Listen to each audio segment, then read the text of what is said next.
Audible. It's like a 16-hour recording of Napoleon Hill from like the 1930s, like his actual voice, like some actual lectures that he had, I guess, presented back in the day. And it's basically, he's calling it the master course, the keys to success, and basically how to do what I always be telling y'all how to do, how to like use your mind, how to use the source to, you know, get to your dream life, to manifest the person that you want to be, how to become, how to align with your best self, right? And so I was listening to it just now, and kind of like in the book Think and Grow Rich, where he talks about definiteness of purpose, basically getting clear on what it is that you want in life and your plan of action to get there. Like, I read the book and I'm rereading the book now, but I'm listening to like the master course, these recordings. In 2 miles, take exit 132. Because one of my dominant learning styles is like, I'm a listener, right? That's how I learn. And so it was saying, I don't know, like I listened to it in a way today where I just heard it differently. And I heard the concept of kind of like giving your, well, he didn't say this, but this is kind of just what I interpreted for. He's basically saying, figure out what it is that you want from life and figure out a plan. And even if you don't have a plan, think of some actions that align with your goals, right? So it doesn't even have to be exactly, you know, obviously if you want to lose weight, you know that there are some things that you definitively need to do. You need to either work out, you need to make some healthier lifestyle choices. For me, as somebody who's just trying to evolve into this better person, my journey has been more like self-reflective. So for me, that means like working on myself, meditating, spending time with myself, you know, practicing my yoga, just being quiet, being still, right? And so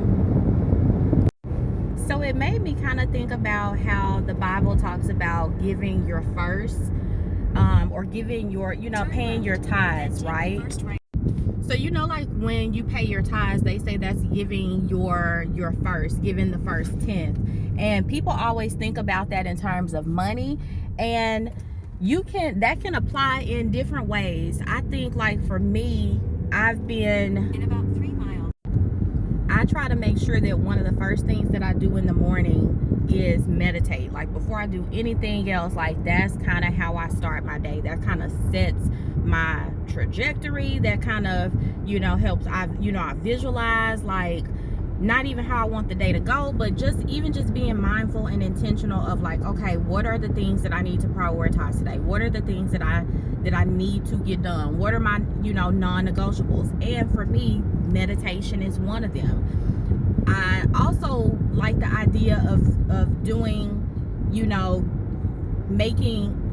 prioritizing your goals first thing in the day, because in James Clear's book, Atomic Habits, he also cited this research study on productivity, and it basically said that people are most productive within the first 6 hours that they wake up. So if you wake up at 6 in the morning, that means between the hours of 6 a.m. and 12 noon, you are going to be your most productive self. Your energy level is going to be at its highest, and after those first 6 hours of the day, your productivity and your energy kind of declines. And when I was working like in my office, I always used to joke, like after 12 o'clock, I used to tell my boss, like, I'm done. I done all my best work. You ain't gonna get no more, you know, work out of me today. That was just a joke that I would say all the time. And then I came up on that study, and because I worked in higher education, I used to be like, hey, this is research. I'm doing the research, boss. Like, I'm serious. So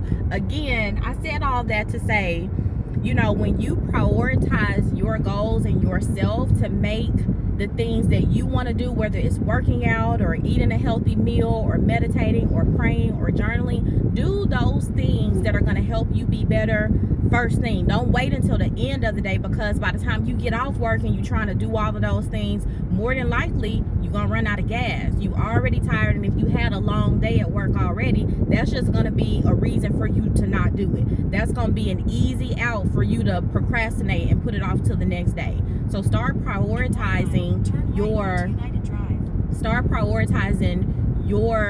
goals and your self-care and the things that you need to do that are going to help you be better. Start prioritizing those for like earlier in the day as opposed to waiting in the day. So I hope that makes sense.